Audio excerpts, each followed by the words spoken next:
Nakatutok ang GMA Integrated News ngayong Undas para ihatid ang pinakahuling sitwasyon sa iba't ibang sementeryo sa buong bansa. Babantayan din natin ang lagay ng mga bus terminal, pantalan, paliparan, pati mga pangunahing kalsada at expressway, lalo't marami ang naghahabol na makauwi para alalahanin ang kanilang mga yumao. Magandang gabi po, Luzon, Visayas at Mindanao. Bisperas pa lang ng Undas Weekend pero may mga hamon ang hinarap ang ilang dumalaw sa Manila North Cemetery, isa sa pinakamalaking sementeryo sa bansa. May hinimatay sa dagsa ng mga tao o nahirapang maghanap ng puntod. Meron ding dinatnang may ibang nakalibing sa himlayan ng mahal sa buhay. Para sa latest, nakatutok doon live si Ian Cruz. Ian. Mel, Emil, sa mga sandaling ito ay may mga nakikita pa rin tayong humahabol papasok dito nga sa Manila North Cemetery kahit nga ilang sandali na lamang o oras ang kanilang ipapanatili dahil nga magsasara na rin ito ngayon. Mas marami tayo nakikita ngayon na palabas nitong sementeryo matapos ngang manatili ng ilang oras sa loob para bisitahin ang kanilang mga namayapang mahal sa buhay. At as of 6 p.m. ayon sa Manila Police District ay umaabot na nga ng 66,000 ang mga pumasok dito sa sementeryo sa buong maghapon. Inasahang mas marami ang daragsa dito bukas sa araw ng Undas. Halos walang patid ang mga gustong dumalaw sa Manila North Cemetery bago pa ang Undas Weekend sa dami ng mga tao. May isang dalagitang hinimatay na nirespondihan ng isa sa mga medical team na nakakalat sa sementeryo. Naimatay po siya. Pauwi na po sana kami. Tapos na kami. Kaso bigla siya naimatay dyan. Bantay sarado ang 54 hektar na sementeryo ng pulis at iba pang bantay. Kaya di nakalusot ang mga bawal tulad ng sigarilyo, alkohol, lighter o posporo ang nakukumpiska. Pinaiiwan yan at kinakabitan ng numero para ma-claim palabas na ng sementeryo. Pwede naman pakabitan ng wrist tag ang mga kasamang bata para kung mawalay sa kasama, madaling makontak.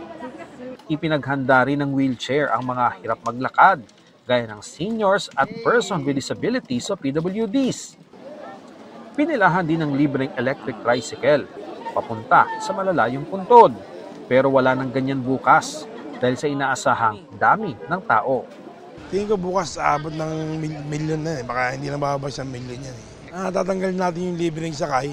Puro wheelchair tayo, yun ang gagawin po natin. May puntod finder pa rin ang sementeryo. Pero ang puntod ng ina, kapatid at lola ni Luis, natagpuan niyang may iba nang nakalibing. Ang hindi ko lang matanggap, bakit mayroon nakapasok na ibang tao sa puntod ng mother ko at ng kapatid ko. Okay sana yung kamag-anak ko eh. Sinisiyasat na ito ng Manila North Cemetery. Kaya tingin ko kamag-anak mo yan. Tingin ko lang Pero matitrace natin yan. Kung kamag-anak ko man po yan, dapat sana nagsabi sila sa amin. During the time, nasa Bicol kami. Sino ba ang nangyari nito? Yung father ko. Kabilang sa dinadalaw rito ang puntod ng mga dating leader ng bansa, gaya ng kinating Pangulong Ramon Magsaysay. Maraming bumisita sa puntod ni Fernando Poe Jr. at Susan Roses matapos dalawin ng kanilang namayapang kaanak. Puno sa apartment section kung saan mas marami ang nakahimlay pero inaasahang lalo na yan bukas.